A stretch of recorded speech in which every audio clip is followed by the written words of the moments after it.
The ledger showed one story: 250 people were counted at the morning roll call on March 14, 1847.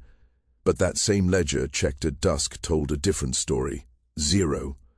They had not escaped, they had not died, they were simply absent, as if they had never existed at all.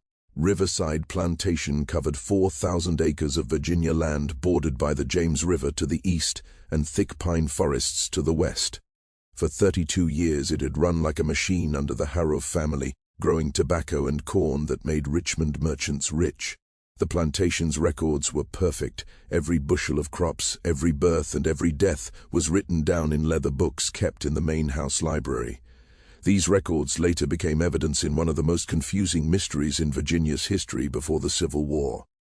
What makes this case amazing is not just the number of people who vanished, but how completely they disappeared. 250 people, men, women, children, and the elderly, were gone in a single hour. They left no footprints in the mud, no broken fences, and no stolen food.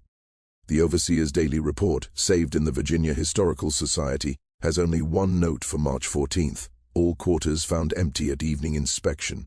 No signs of disturbance, no explanation. Before we continue with what happened at Riverside Plantation and the decades-long mystery that followed, understand this: what you are about to hear was deliberately hidden from history. The investigation involved state officials, federal agents, and private detectives hired by insurance companies. Their findings were never published. The documents were sealed. Witnesses who spoke out were discredited, and the town that was supposedly built by those who disappeared existed for less than 3 years before it also vanished from maps and memory. This is the story of how 250 people pulled off the impossible and why the truth was buried for over a century. To understand what happened at Riverside, you must first understand what it was. The plantation was started in 1815 by William Harrove's father, Thomas. The older Harrove was a careful man, obsessed with efficiency and record-keeping. He designed the plantation layout so the living quarters could be seen from the main house, ensuring maximum productivity. When William inherited the estate in 1835, he kept his father's strict systems. Every day started with a 6 a.m. roll call and ended with an 8 p.m. inspection. Meals were served at exact times and work assignments were posted on a board. Punishments for breaking rules were written down in a separate ledger in William's handwriting. The main house was a 3-story brick building with white columns. From the second-floor windows, William could see the entire plantation. His study was placed so he could watch the quarters and work areas without leaving his desk. Catherine Harrove managed the house with similar strictness. She was raised on a plantation in South Carolina and had firm ideas on how a household should run. The main house staff included 12 people who lived in a separate building behind the kitchen: cooks, maids, a butler, and personal servants. Catherine kept her own set of records documenting daily life in journals she had kept since her marriage in 1828. The Harrove children, William, Jr., Thomas, and Elizabeth, were raised on the plantation and shared their parents' attitudes. William, Jr. managed the tobacco, Thomas oversaw the corn and livestock, and Elizabeth helped her mother manage the house and taught the children. By all accounts, the Harroves considered themselves kind owners. They provided good food and clothing, allowed church services on Sundays, and rarely used the harsh punishments common on other farms. However, the Harroves failed to see what was really happening. Underneath the surface of obeying rules and daily routines, an entirely separate world existed. It was a world of whispered conversations, coded messages, and careful planning that had been building toward March 14, 1847, for years. The population of Riverside was very diverse, which turned out to be crucial for the escape. Among the oldest residents was Samuel, who was born in Africa and brought to America in 1804. He was in his 60s by 1847. His hair was white and his body was bent from hard labor, but his mind was sharp. He served as an elder advisor to the community. Samuel spoke several African languages and knew about herbal medicine, navigating by stars and history-telling. Then there was Marcus, the head carpenter, who was bought from a Baltimore estate in 1829. Marcus was 53 years old, a man of medium height with strong shoulders. He had been trained by a master craftsman and could read building plans and solve engineering problems. The Harroves valued him for his skills, but they had no idea he was using those skills for a different purpose. Marcus had a wife, Hannah, and 3 children, Rachel, Sarah, and David. Hannah worked in the main house as a seamstress, which gave her access to information about the family's plans. Dinina, the head cook, was 46 years old. She managed the kitchen staff and fed the Harrove family and the community. This gave her control over food supplies and the ability to save resources without looking suspicious. She could also move freely between the main house and the quarters to carry messages.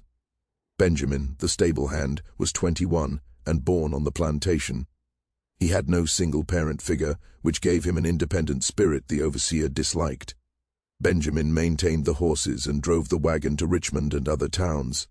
These trips gave him knowledge of roads and geography that few others had.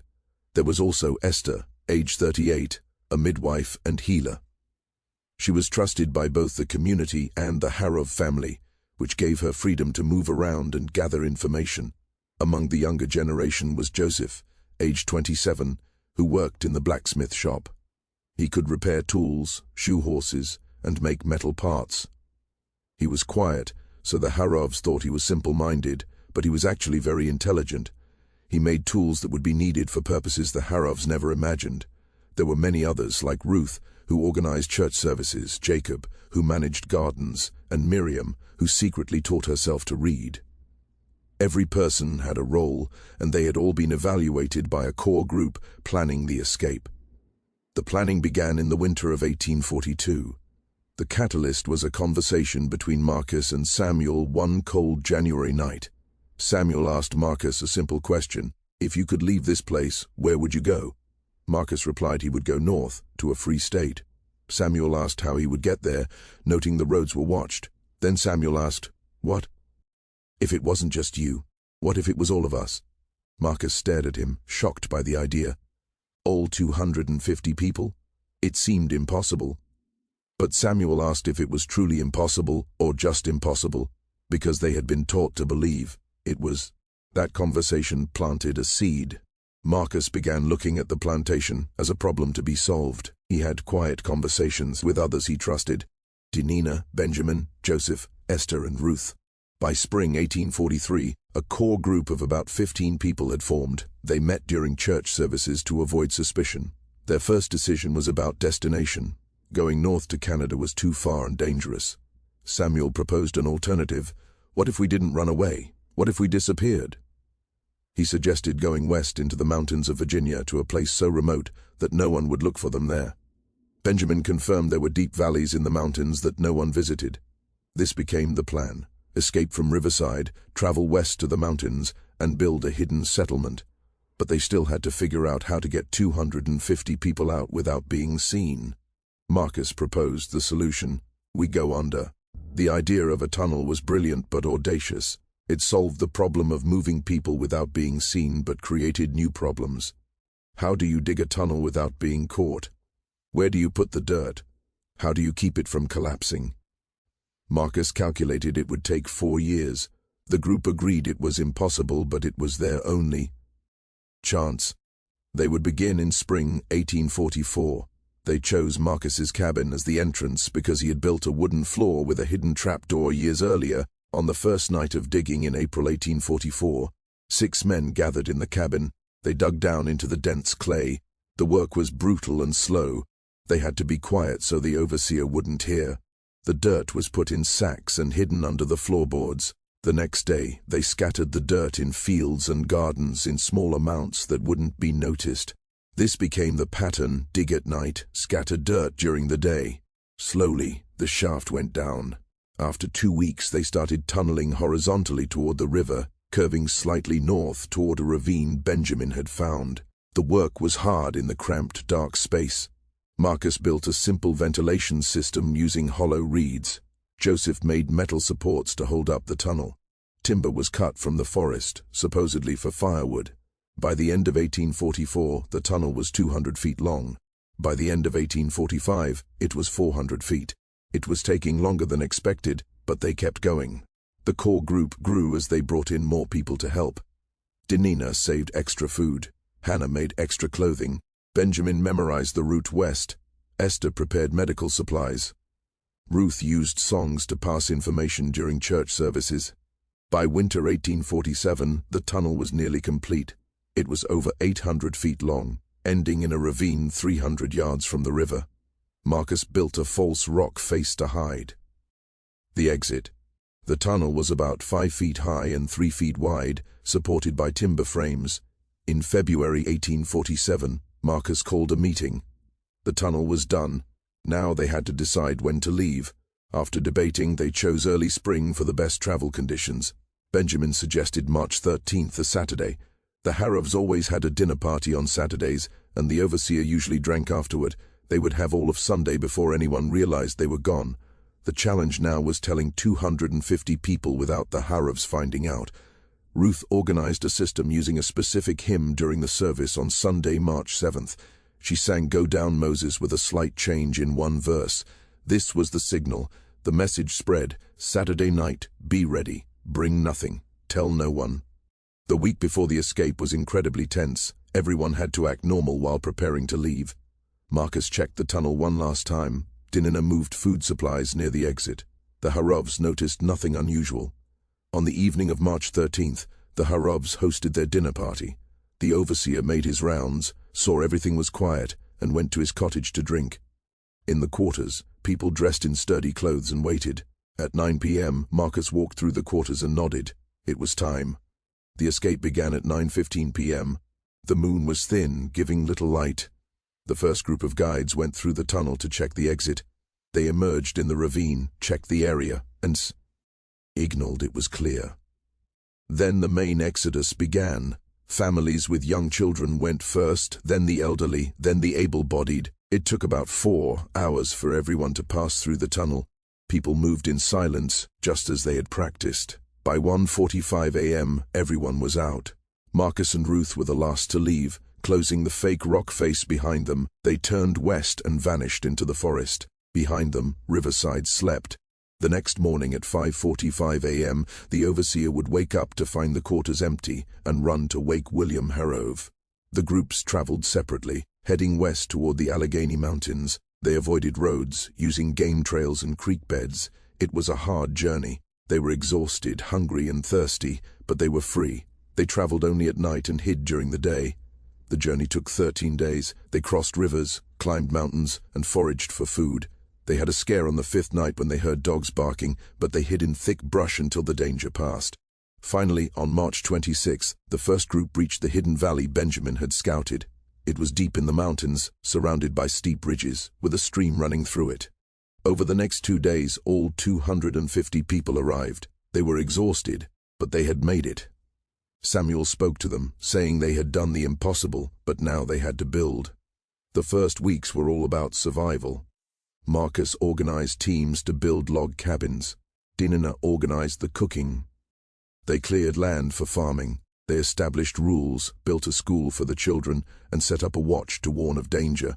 The settlement had no name.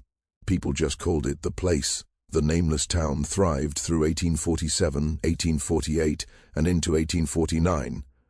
They built a life, governed themselves, and learned what it meant to be free. But in the fall of 1849, hunters stumbled upon the valley. The alarm was sounded, and everyone hid in the forest. The hunters found the town empty but clearly inhabited. They reported it, and within weeks, a militia arrived. But by the time the militia got there, the town had been abandoned, not just for a few hours, but completely. The people had executed a second disappearance. They had split into smaller groups and scattered in different directions, some north, some west, some south, and some deeper into the mountains. The militia burned the buildings and erased the town, but the people were gone. While the Nameless Town was thriving, a colonel named Thomas Brennan was investigating the original disappearance. He was a methodical man who had served in the army. He found the tunnel at Riverside and realized the escape had been planned for years. He searched for the fugitives but found no trace. In June 1847, he received an anonymous letter telling him to look for a town with no name in the western mountains. Brennan was skeptical but went to look. After weeks of searching, he found the valley. He was amazed by what he saw, a functioning, self-sufficient community of free people living in a hidden valley. He met Marcus, who explained everything with dignity and pride. Brennan faced a moral choice. His duty was to arrest them, but he saw that they had built something good. He spent 2 days in the valley and then made his decision. He returned to Richmond and filed a false report saying he had found nothing. He recommended closing the case. However, Brennan kept private records of everything he had found. Those papers, discovered after his death in 1873, tell the true story. He monitored the town until it was abandoned in 1849. As for what happened to the people, we only have fragmentary records. A carpenter named Marcus Freeman in Toronto matches the description of Marcus and had a wife and children with the same names. A woman named Denina Roberts ran a boarding house in Philadelphia and helped with the Underground Railroad. A Benjamin Wright fought in the Civil War and mentioned escaping Virginia in 1847. Others likely blended into free communities in the North or Canada, changing their names and leaving few traces. Oral traditions in African American communities also preserve the story of the place with no name and the tunnel that took as long as 3 prayers to walk through. These stories confirm the details found in the historical records. The Riverside case was suppressed because it was dangerous knowledge. It happened during a time of great political tension over slavery. The escape proved that enslaved people were capable of organizing and governing themselves, which destroyed the argument that they were better off in bondage. It also threatened the economics of slavery and embarrassed the authorities who failed to catch them. So, the documents were sealed, and the story was forgotten. Despite over 170 years, questions remain about the exact logistics of the tunnel and the final location of the valley. But the core fact is undeniable. 250 people disappeared in an hour, walked through a tunnel they dug in secret, traveled 100 miles to the mountains, and built a town that lasted 2.5 years before disappearing again. They did the impossible. It is a story of courage, planning, and the deep desire for freedom. It reminds us that the historical record is not complete, and that people often resisted oppression in ways that history has forgotten. The tunnel at Riverside is filled in, and the valley has returned to forest, but the story remains. They proved that freedom could be taken, not just given. They disappeared, they built, they thrived, and they disappeared again, leaving a legacy that is only now being fully understood.